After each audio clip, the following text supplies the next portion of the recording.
This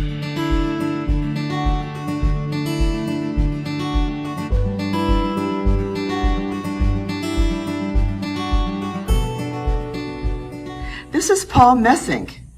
He's a glass artist and an instructor, and he's here to talk about his work and his new video education series, Creating Dimension. Paul, tell us about your new video series. Well, I have been teaching my techniques for about 8 years, and during COVID, I took some time out to re-record an earlier video series. I expanded it from 8 hours to 30 hours of content, and I teach you everything about how I create my layered glass pieces. And what techniques and topics do you cover in the video series? I cover everything you need to make these. At the beginning, the focus is on working with glass enamel, because we paint with glass enamel on individual layers of glass. And then as the course progresses, we move into the processes that you need to stack those layers in a kiln and fuse them together into a single solid piece. And you mentioned there are 30 videos. There's 30 hours of video. Oh, okay. Yeah. And what other materials do you get with them? Well, you get the video, you get about 300 pages of notes and handouts that go along with each video. You get downloadable firing schedules for the kiln, materials lists, and then for even some of the sample projects that we cover in the class, you get downloadable files that you can print so that you can use those as a reference while making your exercises. Why is painting on layered glass different than other kinds of art?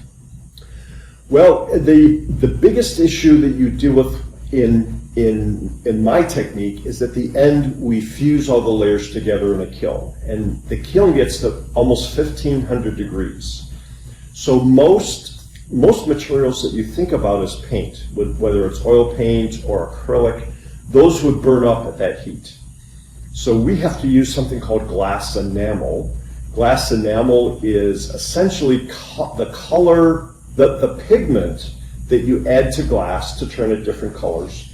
We paint that on the surface and then fire it on.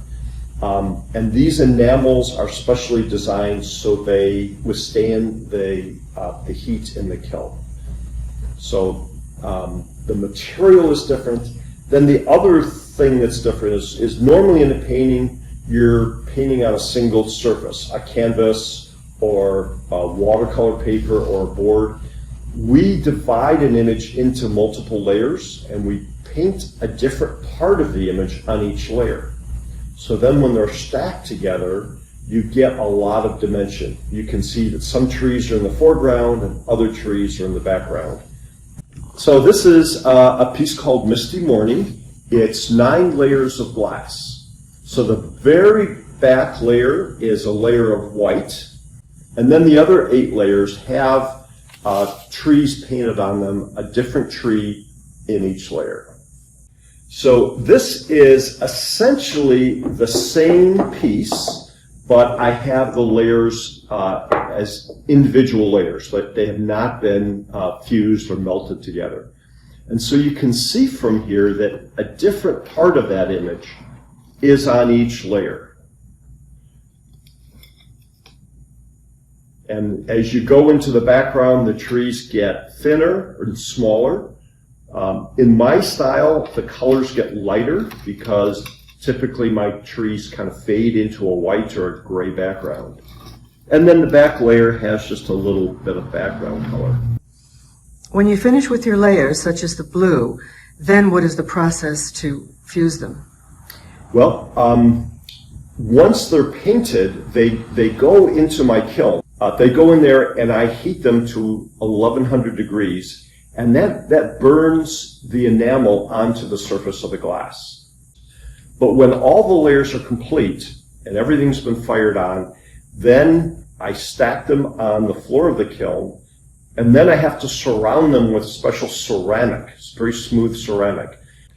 And then that stack goes in the kiln Depending on the thickness, it may be in the kiln anywhere from 2 days to a week.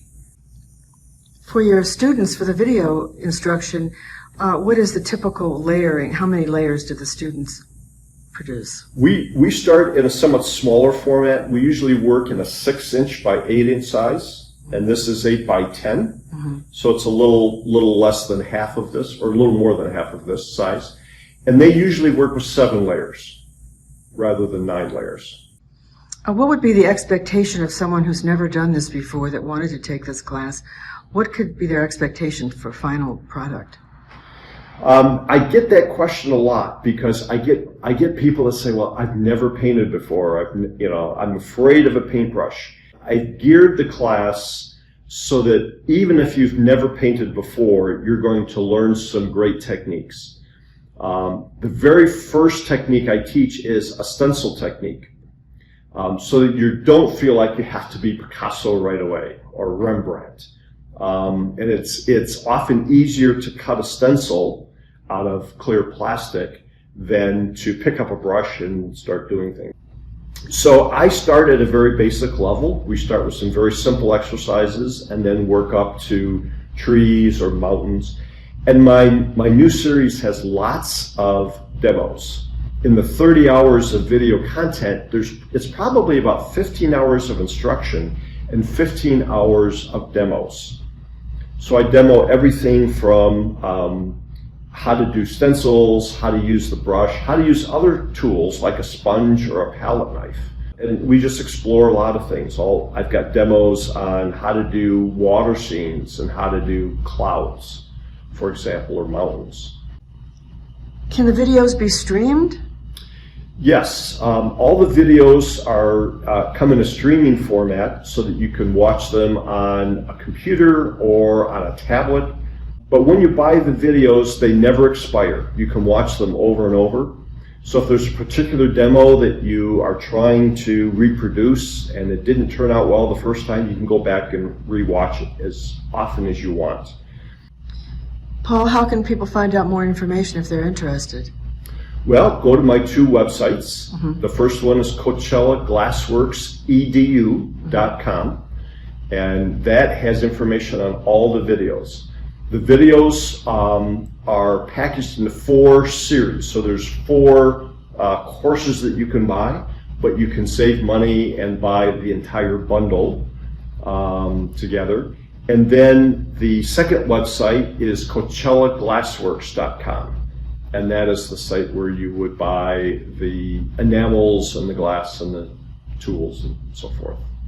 If you're interested in seeing more of my work, you can also go to my artist website, which is paulmessink.com.